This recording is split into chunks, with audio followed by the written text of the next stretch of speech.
യഹൂദിയായിലെ ഒരു ഗ്രാമത്തിൽ ഒരു ധനുമാസത്തിൻ കുളിരും രാവിൽ രാപ്പാർത്തിരുന്നു രാജപാലകർ ദേവനാഥം കേട്ടു ആമോദരായി വർണ്ണരാജികൾ വിടരും വാനിൽ വെള്ളിമേഘങ്ങൾ ഒഴുകും രാവിൽ താരക രാജകുമാരിയോടൊത്തന്നു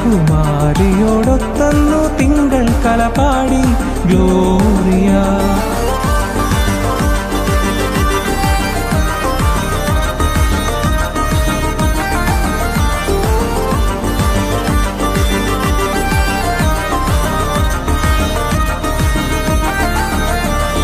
താരകം തന്നെ നോക്കി ആട്ടിടയർ നടന്നു.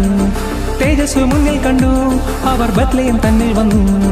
തേജസ് മുന്നിൽ കണ്ടു, അവർ ബത്ലഹേം തന്നിൽ വന്നു.